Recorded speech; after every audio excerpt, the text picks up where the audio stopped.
Bem, pessoal, vamos bater um papo sobre dilatação térmica. Vamos lá. Vamos, gente. Vamos imaginar que eu tivesse um corpo, uma barra, e essa barra tivesse um comprimento A, uma altura B, uma largura C. Observem que das três dimensões, a dimensão A é bem maior do que a B e a C. Se eu colocar essa barra para esquentar, cresce a barra. Cresce por quê? Porque na hora que você esquenta, você aumenta a vibração das moléculas. E moléculas mais vibrantes tendem a se afastarem uma das outras. Resultado, o corpo cresce. Isso chama-se dilatação térmica, crescimento do tamanho por causa do aumento da temperatura. Então, vamos imaginar que essa barra cresceu 10% e que ela tivesse 1 metro de comprimento, 2 milímetros de largura, 2 de espessura. Ora, 10% de 1 metro é muito maior do que 10% de 2 milímetros de largura, 2 milímetros de altura. De maneira que o crescimento do comprimento é muito maior do que da largura e da altura. Então, a gente vai dizer que o crescimentozinho da largura e da altura é desprezível se comparar com o crescimento do comprimento. Resultado, das três dimensões, a gente vai considerar o crescimento de apenas uma dimensão. Quando isso acontecer, eu vou chamar de dilatação linear. Agora, imagine um corpo com esse formato. Veja que a dimensão A e dimensão B é bem maior do que a pequena espessura C. Se eu botar essa barra para esquentar, cresce a dimensão A, cresce a B, cresce a C. Só que o crescimento da C é irrelevante comparado com o crescimento das dimensões A e B. Então, das três dimensões, vamos levar em conta o crescimento de duas dimensões. Quando isso acontece, chama-se dilatação superficial. Se um corpo tiver um formato como esse, onde as dimensões A, B e C têm a mesma ordem de grandeza, aí quando você coloca isso para esquentar, cresce A, cresce B, cresce C, e as três dimensões crescem de forma que você não pode desprezar uma comparada com a da outra. Então, vou dizer que cresceram as três dimensões. Isso aqui chama-se dilatação volumétrica. Posso pensar assim: dilatação linear o comprimento, dilatação superficial cresce a área e a volumétrica cresce o volume. Vamos à dilatação linear. Imagine que eu tivesse uma barra de comprimento L0. Aí eu coloquei no forno, um forno. Aí esse forno é quente, ela cresce. A temperatura era T0. Aí ela cresceu o comprimento, que foi com a temperatura T.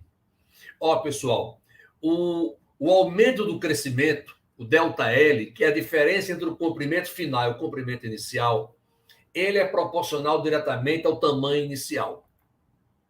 E é proporcional diretamente ao quanto vai aumentar a temperatura. Mais ou menos assim, pessoal. Imagine que a barra tivesse 2 metros de comprimento, 2 metros. E eu tivesse outra barra com 6 metros. Mesmo material, uma barra de ferro de 2 metros, uma barra de ferro de 6 metros. Coloquei no mesmo forno.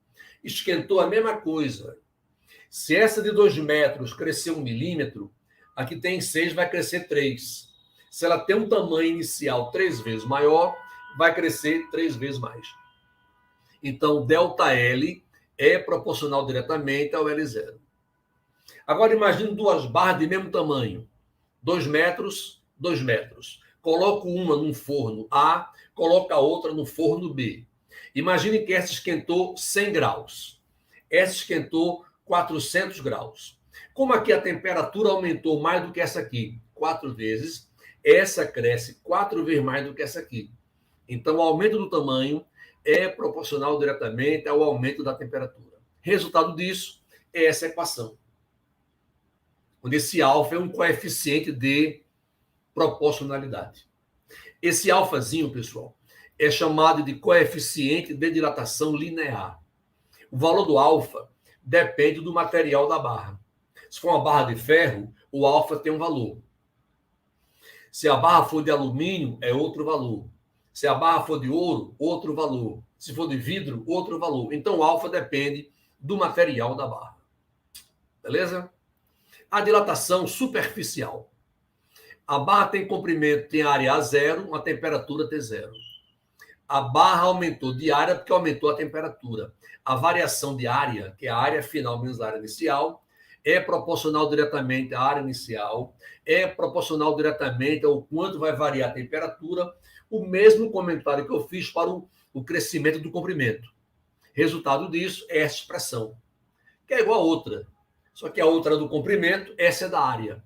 Lá eu chamei a constante de alfa, aqui a constante é beta, é o coeficiente de dilatação superficial, que assim como o alfa, depende se essa placa aí é de ouro, de alumínio, de vidro, depende do material. E a dilatação volumétrica, imagina um corpo que tem um volume V0 a temperatura T0. Um volume V é uma temperatura T. A variação de volume, que é o volume final menos o volume inicial, é proporcional diretamente ao volume inicial, proporcional diretamente ao quanto vai aumentar a temperatura. A mesma conversa que eu falei para o comprimento, vale para a área, vale para volume, vai dar uma equação igualzinha a outra. Só que agora é volume. E esse coeficiente aqui, essa letrinha gama, é o coeficiente de dilatação volumétrica. De uma maneira geral, a dilatação do comprimento, a dilatação da área, a dilatação do volume. A dilatação linear, superficial e volumétrica.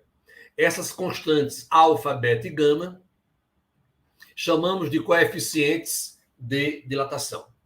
Alfa é linear, beta superficial, gama é volumétrica. Tanto o alfa, quanto o beta, quanto o gama depende do material. Detalhe, pessoal. Se o material tem esses coeficientes grandes, é porque eles dilatam muito. Qualquer coisinha que esquente cresce muito. Se o alfa, o beta e o gama de um determinado material forem pequenos, então quer dizer que esse corpo dilata pouco. Se você esquentar, ele quase não cresce nada. Se você quiser, no seu dia a dia, um material que quando esquente não dilate, aí você coloca materiais de alfa pequeno, de coeficientes pequenos, alfa, beta e gama pequeno. Se você quer um material que dilate muito, por algum motivo, aí bota alfa, beta e gama, valores elevados. Ok?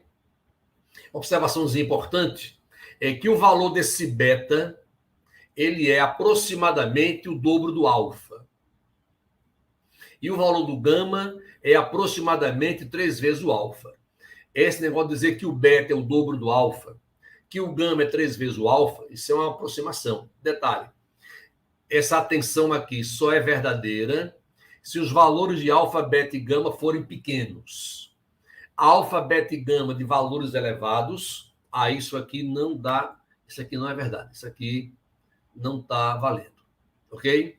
Na maioria dos casos, aí vale, beta é o dobro do alfa, gama é 3 vezes o alfa. Mas fica atento, que quando, por acaso, os valores de alfa, beta e gama forem um pouquinho mais elevados do que o habitual, aí essa relação beta, dobro do alfa, gama, 3 vezes o alfa, não está valendo. Ok? Então, pessoal, está aí, portanto, a conversinha sobre dilatação térmica. Um abraço a todos.